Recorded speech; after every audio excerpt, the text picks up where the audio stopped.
আসসালামু আলাইকুম রহমতুল্লাহ। শাইখ, একমাত্র আল্লাহর জন্য আপনাকে ভালোবাসি। আপনার প্রায় 300 বক্তব্য শুনেছি। আমার প্রশ্ন, আমাদের কাফেলা হবে একটি, তাই ইমাম মাহদির নেতৃত্বে, কিন্তু বর্তমানে গণতান্ত্রিক মতমতে যারা বিশ্বাসী তারা কি সেই কাফেলার অন্তর্ভুক্ত হবেন? যদি না হয় তাহলে পৃথিবীতে মুসলিম গণতান্ত্রিক মতবাদ গ্রহণকারীদের অবস্থান কি হবে? আরে বাবারে, কোন ইমানদার মুসলমান যে গণতন্ত্রের কথা বলে ওইটা হলো নেতা নির্বাচনের গণতন্ত্র, ওটা নীতি নির্বাচনের গণতন্ত্র। নীতি তো কোরআন। নীতি কি? নীতি কোরআন। তো নীতি যদি তোমার কোরআন হয়, এবার নেতার জন্য তো ওমরও বেসিক গণতন্ত্র দিয়েছিলেন, তাই না? ওটাতে কোনো দোষ নাই। এটা আমাদের ইসলামী দলগুলি যে গণতন্ত্রের কথা বলে ওটা নেতা নির্বাচনের গণতন্ত্র। তোমরা এখানে ভুল করো, তোমরা মনে করো যে ওইটা নীতি নির্বাচন। না, নীতি তো কোরআন, ওনা তো প্রকাশ্য ঘোষণা। আল কোরআনের জন্যই আমরা যত বিপ্লব সংগ্রাম সব। মৌলানা মতিউর রহমান নিজামী কি উনি কি এই 72-এর সংবিধান প্রতিষ্ঠার জন্য জীবন দিচ্ছেন? কোনটার জন্য? 72 সংবিধানের উনি পক্ষ হইলে ফাঁসি না, ওনারে আরো আকাশে উড়াইতো ওরা, ঠিক না? হুজুর, আপনার কাছে একটা আবেদন। আমাদের এলাকায় পিতা মাতার সম্পদ সুষ্ঠুরূপে বন্টন হয় না। এটা ভাই আমাদের জাতীয় দোষ, শুধু আপনাদের এলাকা না। নিয়ম হলো মৃত ব্যক্তির মরার সাথে সাথে তার কাফন, তার দাফন, গোসল, কবর খোঁড়া ইত্যাদি টাকাগুলি এবং তার ঋণ পরিশোধ করে এবং তার 1/3 ওসিয়তনামা থাকলে সেগুলি টাকা বের করে বাকিটা সাথে সাথে বন্টন করে দেবে। এটাই হুকুম। এটা না করলে হয় কি, যুগের পর যুগ থেকে যায়, পরে শুরু হয় মারামারি, খুনাখুনি, মামলাবাজি, এগুলি ঠিক না। এটা আমাদের জাতীয় দোষ। এটা আল্লাহ তাআলা আমাদেরকে এটা থেকে উদ্ধার করেন। পিতার সম্পদ কি শুধু পুত্ররাই পায়? মেয়েদের কি কোনো বাপের সম্পদ নাই? আল্লাহ আস্তাগফিরুল্লাহ। আল্লাহ বলছেন মিম্মা কাল্লা মিনহু ওয়া কাসুরা নাসিবাম মাফরুদা। কম হোক আর বেশ হোক, বাপের একটা যদি জামাও থাকে, সেই জামার মধ্যে জামাটারে ছেলে ভাবে দুই ভাগ, মেয়ে ভাবে 1 ভাগ। জামার মূল্য যদি 500 টাকা হয়, ছেলে ভাবে 500 টাকার 2 ভাগ, মেয়ে ভাবে 1 ভাগ। কতটা সূক্ষ্ম! 3টে সুই বাপে রেখে গেছে, 1 ভাই আর 1 বোন। 3টে সুই যদি রেখে যায়, 2টে সুই ভাই পাবে, 1টা সুই বোন পাবে। এতটা সূক্ষ্ম হিসাব। প্রশ্ন, অত্র মাহফিলটি মসজিদের উন্নয়ন কল্পে অনুষ্ঠিত হচ্ছে। অধিকাংশ বক্তা চুক্তিভিত্তিক দাওয়াত গ্রহণ করেন, আবার মাহফিলে আসার 24 ঘন্টা পূর্বেই চুক্তিবদ্ধ টাকা পরিশোধ না করলে মাহফিলে না আসার হুমকি প্রদান করেন। কাজটা কি শরীয়ত সম্মত? জবাব দিবেন বলে আশা করি। ও ভাইয়ারা, তুমি কি এই প্রশ্ন গানওয়ালা করে করছো কোনো সময়? হ্যাঁ, এই যে গানওয়ালা, ওই যে ভারত থেকে আইসা 8 কোটি টাকা নিয়ে গেছে। এই জীবনে বাংলাদেশের কোন মুফাসসিরের 8 কোটি টাকা দিছে কেউ? হ্যাঁ, ভারত থেকে 8 কোটি টাকা নিয়ে যায়, তুমি তো ওই প্রশ্নটা ওরে করো নাই। হ্যাঁ, তুমি কোরআনওয়ালার প্রশ্ন করে রাখো না। কোরআনওয়ালারা হইলো গানওয়ালার বিরুদ্ধে যুদ্ধ করতেছে।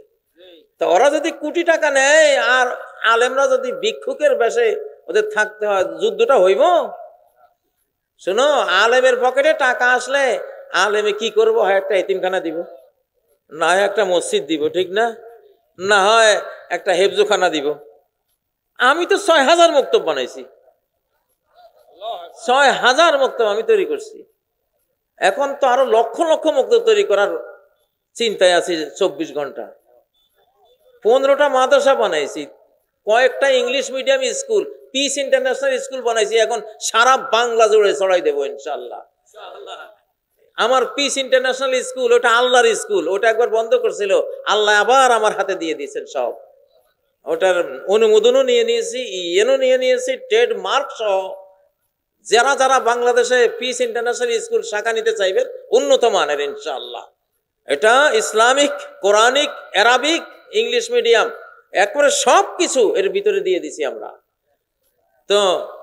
তো এগুলি আমরা, হুজুরদের কাছে টাকা আসলে তো এগুলি করে হুজুররা, ঠিক না? হুজুররা গরিব হইয়া সর্বনাশ হয়েছে। যুক্ত বাংলা, এই যে পশ্চিমবঙ্গ, পূর্ববঙ্গ, এই 2 বঙ্গের 1/3 জমি, 2টা রাষ্ট্রের 1/3 জমি ওয়াকফ স্টেট ছিল মসজিদ মাদ্রাসা মক্তবের নামে। ব্রিটিশরা এক কলমের খোঁচায় এটা যেদিন বাজেয়াপ্ত করছে সেদিন আলিম ওলামারা পথের ভিখারি হয়ে গেছে, এক রাতে পথের ভিখারি।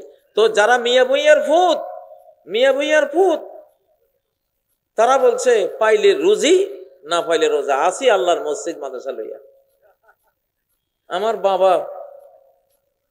বাবার সাথে উনি আলিয়া মাদ্রাসার প্রিন্সিপাল ছিলেন, তামিল মিল্লাতের প্রিন্সিপাল জানাল আবদিন সাহেবের ওস্তাদ উনি, কামালউদ্দিন জাফরি সাহেব ওনার ছাত্রের ছাত্র, বাইতুল মুকাররমের খতিব ওনার ছাত্র, এই মাপের একজন আলেম। আমরা বাপে পুঁতে থাকতাম, উনি 180 টাকা বেতন পেতেন, আলিয়া মাদ্রাসার প্রিন্সিপাল। তো এরও আগে কিছুই ছিল না। আমার বড় ভাই তুখোড় ব্রেনই ছিল, ও ইংরেজি যখন ও অষ্টম নবম শ্রেণীতে পড়ে তখন আইএবি এর ছেলেদেরকে সে ইংলিশ প্রাইভেট পড়াইতো। অঙ্ক দেখলে সে বলতো এই অঙ্কের রেজাল্টেই, অঙ্ক না কষেই বলতো। আব্বা ওকে মাদ্রাসায় দিয়েছে 19 বার, মাস্টাররা ওকে স্কুলে নিয়েছে 19 বার। মাস্টাররা বলতো তুমি এই যে খয়রাতি বড়া পড়বা ভিক্ষা করার জন্য, ছেলে মানুষ বুঝতো না। আমার পরিবারের উপরে কিয়ামত গেছে। তো আলেম সমাজ দুর্বল হওয়ার কারণে মাদ্রাসা শিক্ষা খুব মাইর খেয়েছিল, তারপরও আলেমরা ধরে রয়েছে। রাস্তার কিনারে ভিক্ষাবৃত্তি করে আল্লাহর দ্বীনের প্রতিষ্ঠান টিকাই রাখছে তারা। যদি এইটা না টিকাইতো তারা আপনাদের বাংলাদেশ স্পেনের মতো হয়ে যেতে পারত। 750 বছরের মুসলিম একটা দেশ, এখন কেউ নেই। কারণ যে জ্ঞান আল্লাহ বাংলাদেশের আলেম সমাজকে দিছে, এরা আপনারা ওই মুদ্রার 1 ফিট দেখলে হবে না যে হুজুর মাইকে ওনারা ভিক্ষা করে মসজিদের পাশে রাস্তার পাশে বসে বসে। আপনি মুদ্রার 1 ফিট দেখতেছেন, খারাপ লাগে, আমারও খারাপ লাগে। বাট এই মুদ্রার অপর পিঠে কি আছে যে এই অপমান সহ্য করে যদি তারা ভিক্ষাবৃত্তি করে মসজিদ না বাঁচাইতো, মক্তব না বাঁচাইতো, হাজার হাজার এই মসজিদ মাদ্রাসা না বাঁচাইতো, আপনি এত লক্ষ লক্ষ আলেম আজকে সাদি সাহেব কই পাইতেন, আজহারি কই পাইতেন, আপনি কাজী ইব্রাহিমদেরকে কই পাইতেন? আজকে যেখানে যান সেখানে আলেমের কোনো অভাব নাই। 25 লক্ষ হাফেজ কই পাইতেন আপনি ভাই? আলেমদেরকে কয়টা টাকা দিয়ে খোটা দিয়েন না। আগামী দিনে আসতেছে আলেমরা মাহফিলও করবে, মাহফিলে কোটি কোটি টাকা দিয়েও যাইব ইনশাআল্লাহ। আমি একসময় এটা করতাম, আমার হাতে অনেক সংস্থা ছিল, আমি মাহফিল করে টাকা দিয়ে যাইতাম। আপনাদের এই অঞ্চলে তো আমার অনেকগুলি মুক্তব ছিল, কয়েকশো মুক্তব চালাইছি আমি। এখন আবার সিদ্ধান্ত নিয়েছি আবার চালাবো ইনশাআল্লাহ। তারপরেও এখানে অন্য একটা কথা আছে যে আলেমদেরকে আমরা বলবো আপনারা চুক্তি করে যাইয়েন না। আপনাদের খরচ বরচের জন্য আল্লাহ এই দেশের মানুষের মধ্যে একটা বিবেক তো দিছে, সামর্থ্য অনুসারে তারা আপনাদের একটা তেল খরচ দেবে, এটা তাদেরও দায়িত্ব নাকি? ইসলামী খেলাফতকালে ওমর একজন আলেমকে যা দিতেন, আজকের এই যুগে হিসাব করলে মাসে 1.5 থেকে 2 লক্ষ টাকা পড়ে। ওমর প্রত্যেক আলেমকে, মুয়াজ্জিনকে, মুক্তবের শিক্ষককে খুঁজে খুঁজে বের করে যে টাকাটা দিতেন, মাসে এখনকার হিসেবে 1.5-2 লক্ষ টাকা পড়ে। এখন কি সেই ওমর আছে? অতএব আপনারাই ওমর, আপনারাই এখন ওমরের ভূমিকায় আছেন। সেই জন্য আলহামদুলিল্লাহ আপনারা যেটা খরচ করছেন আলেমদের পিছনে বিশাল কাজে লাগতেছে। এই মাহফিলগুলি ঠিকই আছে, এই জমজমাট বাংলাদেশ রক্ষা করে 2 বাহিনী, একটা হলো সেনাবাহিনী আর একটা হলো মাহফিল বাহিনী। এটা কিন্তু একটা সৈন্য। এই যে মাহফিলের এরা সবাই সেনাবাহিনী, এরা এটা ভারত জানে বলে ফিলখানায় সেনাবাহিনী ধ্বংস করে দিয়েছিল, আর সেনাবাহিনী ধ্বংসের পরে নজর দিয়েছে আমাদের দিকে যে এই বাহিনী শেষ করে দেব।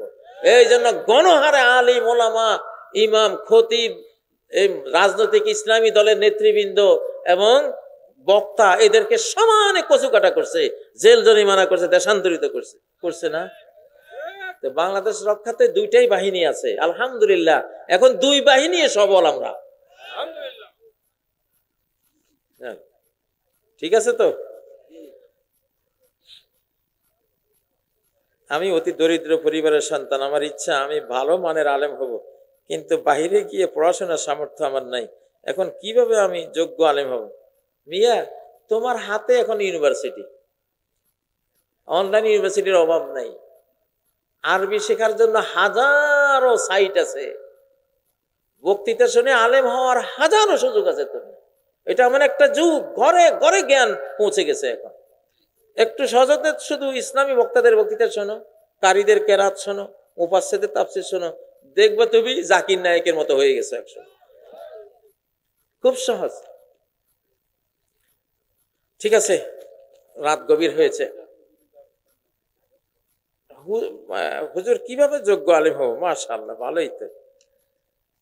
ওকুর রব্বি জিদনি ইলমা, তুমি বলবা হে রব আমার তুমি জ্ঞান বাড়াই দাও, জ্ঞান অন্বেষণ করো। আর আল্লাহকে বলো আমি যে জেলখানায় গেছি, আমি কোরআন কিন্তু আগে এরকম পড়তাম না, আরেক রকম পড়তাম। আল্লাহ আমার জেলখানায় নিয়ে আমার টোটাল লাইফটাই পরিবর্তন করে দিছে, সবকিছু চেঞ্জ করে দিছে। মানুষ যখন আল্লাহর পথে যাওয়ার ইচ্ছা মনে রাখে, মানুষ এক হাত গেলে আল্লাহ দুহাত আসেন এগিয়ে, মানুষ হেঁটে আসলে আল্লাহ দৌড়ে আসেন তার দিকে। এমন আল্লাহ আমাদের কপালে জুটছে, আলহামদুলিল্লাহ। এমন মাহবুব, তো এমন আল্লাহর কাছে তুমি দোয়া করলে হাজারো পথ করে দেবে তিনি, বড় আলেম হওয়ার জন্য। না, তারাবির নামাজের কোনো উত্তর দেব না। এখানে যার যেই কয় রাকাত পড়তে মন চায় ভাই পড়ো, ঝামেলা করো না, ঝামেলা করো না, ঠিক আছে? ঝামেলা করো না। মনোমালিন্য না করা এবং ঐক্য ঠিক রাখা হলো ফরজ, আর তারাবি হলো তোমার নফল সুন্নত। তো সুন্নতের লাই ফরজ নষ্ট করবা? তারাবি নিয়ে যদি প্রশ্ন করেন, একটা প্রশ্ন করবেন, হুজুর কয় ঘন্টা পড়তাম তারাবি? এই প্রশ্ন এক আল্লাহর বান্দা এই পর্যন্ত আমার করে নাই। অথচ কোরআনে এটাই কইছে, আদনা মিন সুলুসা ইল্লাইলি ওয়া নিসফাহু ওয়া সুলুসা। হে মুহাম্মদ, আপনি যে তারাবি পড়েন, রাতের নামাজ পড়েন, আমি জানি রাতের 3/2 ভাগ প্রায় আপনি নামাজে কাটান, মানে 12 ঘন্টা রাত হলে 8 ঘন্টা প্রায়। আপনি আছেন 8 রাকাত লইয়া, আর কোরআন কয় 8, তুমি 8 ঘন্টা মিয়া কয় ঘন্টা পড়বো ওইটা না কইবা। ওয়া নিসফাহু, আবার কোন কোন সময় অর্ধ রাত, 12 ঘন্টা রাত হলে 6 ঘন্টা আপনি এই কিয়ামুল লাইলে কাটাই দেন। ওয়াসুলুসাহু, কখনো কখনো আজকে শরীর ভালো না 4 ঘন্টা, 3/1 রাতের। আল্লাহু আকবার। তাহলে আপনি তারাবির প্রশ্ন হবে, হুজুর 4 ঘন্টা, 6 ঘন্টা, 8 ঘন্টা কোনটা পড়তাম? প্রশ্ন করেন হুজুর রাকাত, ওই 40 মিনিটে 20 রাকাত। এই ঠকবাজির প্রশ্ন আর করেন না, এসব ঠকানির প্রশ্নের উত্তর দেব না। ঘন্টা নিয়ে প্রশ্ন করবেন, কোরআনে কয় ঘন্টা তারাবি পড়তে কইছে আল্লাহ, ঠিক না? আশা করি এরপরে আর কেউ তারাবি নিয়ে প্রশ্ন করবেন না ইনশাআল্লাহ। ঠিক আছে, খুব ভালো লাগলো আজকে ডোমারবাসী, এত গভীর রাত্রেও আপনারা এই পরিমাণে আছেন, আলহামদুলিল্লাহ। আল্লাহ আপনাদের এই মাহফিল কবুল করুন, মসজিদুন নূরকে কবুল করুন, আমিন, আল্লাহুম্মা আমিন। ربنا تقبل منا إنك أنت السميع العليم وتب علينا إنك أنت التواب الرحيم। আয় আল্লাহ, এই বাংলাদেশ চার পাশে আমাদের শত্রু আল্লাহ।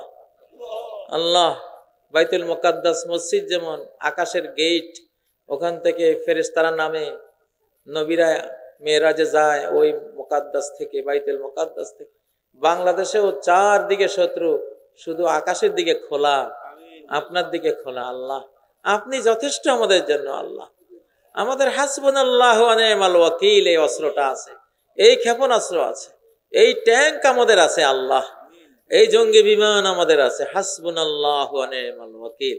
আল্লাহ সারা বাংলাদেশের মুসলমানদের মুখে মুখে আপনার এই পাওয়ারফুল এই ক্ষেপণাস্ত্র, এই কালেমা আপনি তুলে দেন। আল্লাহ আল্লাহ আমাদেরকে আপনি সাহায্য করেন। আল্লাহ আল্লাহ ফেরেশতা দিয়ে সাহায্য করেন, আপনি আমাদের অন্তরের সাহস জুগিয়ে সাহায্য করেন। আল্লাহ আমাদের ঐক্যবদ্ধ করে আমাদেরকে সাহায্য করেন। আল্লাহ এদেশে যত দল আছে আল্লাহ, ইসলামী দল এবং অন্যান্য যারা দেশাত্মবোধক দল, দেশের সেবা করতে চায়, সবাইকে ঐক্যবদ্ধ করে দেন। আল্লাহ ইসলামী দলগুলির পিছনে সকল দেশপ্রেমিক দলকে ঐক্যবদ্ধ করে দেন। আল্লাহ ইসলামিক দলগুলি আপনার দিকে চেয়ে আপনার কোরআনের কথা বলে, তাদেরকেও এটা মানার তৌফিক দেন, সব দলকে এটা মানার তৌফিক দেন আল্লাহ। আমরা কোনো বিভেদ চাই না, আমরা ছোট্ট বাংলাদেশ, আমরা সবাই আগের মতো থাকতে চাই, ঐক্যবদ্ধ থাকতে চাই। হ্যাঁ, পাড়ার সকল ছেলে মোরা ভাই ভাই একসাথে খেলি আর পাঠশালে যাই। এই যে সুন্দর একটা দেশ আমাদের ছিল আল্লাহ। হ্যাঁ, আমরা আত্মীয়তার মতোই, আত্মীয়ের মতোই সবাই সবাইকে ভালোবাসি আল্লাহ। আল্লাহ, আপনি সেই পরিবেশ পরিস্থিতি ফেরত দেন আল্লাহ। আল্লাহ, কোনো হিংসা হানানি আমাদের মধ্যে যাতে তৈরি না হয়। ভারত থেকে, ভারতের যে আল্লাহ, ওরা আমাদের মধ্যে হানাহানি লাগাবার হাজারো ষড়যন্ত্র করতেছে আল্লাহ। এক দলকে আরেক দলের বিরুদ্ধে, যারা জাগতিক দল তাদেরকে ইসলামী দলের বিরুদ্ধে লাগিয়ে দিচ্ছে আল্লাহ, হিংসা ছড়াচ্ছে আল্লাহ। তাদের সব হিংসা আমরা জানি এই যুগে আপনি ধ্বংস করে দিবেন আল্লাহ, আকাশ থেকে সব ধ্বংস করে দেন আল্লাহ। আল্লাহ, আমাদের ঐক্যবদ্ধ রাখেন আল্লাহ। আমাদের ছোট্ট একটা সরকার আল্লাহ, আপনি সাথে থাকলে ছোট্ট সরকারে আমাদের অফুরন্ত ক্ষমতার মালিক সরকার আল্লাহ, তাদেরকে টিকিয়ে রাখেন আল্লাহ। আল্লাহ, তাদেরকে টিকিয়ে রাখেন আল্লাহ। তাদেরকে কোরআনের পক্ষে আপনি নিয়ে আসেন। তাদের কথাবার্তা আমরা বুঝতেছি আল্লাহ, আপনি তাদের সুন্দর মন দিয়েছেন আল্লাহ। তারাও ভাবছে কিভাবে কোরআনের দিকে, ইসলামী কানুনের দিকে, আইনের দিকে আসা যায়। তৌফিক দেন আল্লাহ। আল্লাহ, সারা বিশ্বব্যাপী এখন ইসলাম আসবে আল্লাহ, আমরা জানি আল্লাহ। আমরা আপনার কোরআন থেকে, আপনার নবীর বাণী থেকে জেনেছি বিশ্বব্যাপী এখন ইসলাম আসবে। কুফর শিরিক দমন হয়ে যাবে আল্লাহ, ইবলিস বাহিনী দমন হয়ে যাবে আল্লাহ, আকাশের মারের ছোটেই দমন হয়ে যাবে। আয় আল্লাহ, আল্লাহ এই যুগে ইসলামের জন্য সর্বশক্তি নিয়োগ করার আমাদের তৌফিক দেন। যেই দল এই দেশে ইসলামের জন্য রক্ত দিয়েছে, খুন হয়েছে, ফাঁসিতে ঝুলেছে আল্লাহ, গুম হয়েছে, খুন হয়েছে, অপমানিত হয়েছে, 53 বছর লাঞ্ছিত হয়েছে আল্লাহ, এই দেশ পরিচালনার বড় অংশ আল্লাহ তাদেরকে দিয়ে দেন আল্লাহ। তাদের পাশাপাশি যারা তাদেরকে ভালোবাসে তাদেরকেও আপনি শরীক রাখে দেন আল্লাহ। আল্লাহ, কোরআনের সেবা এই দেশের আপামর জনগোষ্ঠীর মন আপনি সারাহ করে দেন, খুলি দেন, মন খুলি দেন আল্লাহ। আগামী যদি যখন নির্বাচন হয় আল্লাহ, যদি হয়, যখন হবে, সবাইকে, সকল কালেমা পড়া মুসলমানকে কোরআনের পক্ষে নিয়ে আসেন আল্লাহ। আয় আল্লাহ, এই ডোমার এই অঞ্চলে আল্লাহ, এরা মাহফিল প্রেমিক জাতি, মাহফিল প্রেমিক অঞ্চলের মানুষ আল্লাহ, লক্ষ লক্ষ মানুষ আসে আল্লাহ। তাদের অন্তরে যে ইমানের প্রতি আবেগ আছে, ইমোশন আছে, ভালোবাসা আছে, আপনার ভালোবাসা আছে, এটাকে আরো জাগ্রত করে দেন আল্লাহ। তাদের হালাল রিজিকে বরকত দান করেন আল্লাহ, ফল ফসলে বরকত দান করেন আল্লাহ। আল্লাহ, শরীর স্বাস্থ্যে বরকত দান করেন, আমাদের মা বোনদের মধ্যে বারাকা দান করেন, তাদের পরিবারে শান্তি দান করেন আল্লাহ। মা বোনরা যারা যে দুঃখে কষ্টে আছে, রোগ ব্যাধিতে আছে, শেফা করে দেন আল্লাহ, চিকিৎসা করে দেন আল্লাহ। আল্লাহ, স্বামী স্ত্রীর সম্পর্ক সুন্দর করে দেন, ছেলে মেয়ে মা বাবার সম্পর্ক সুন্দর করে দেন আল্লাহ।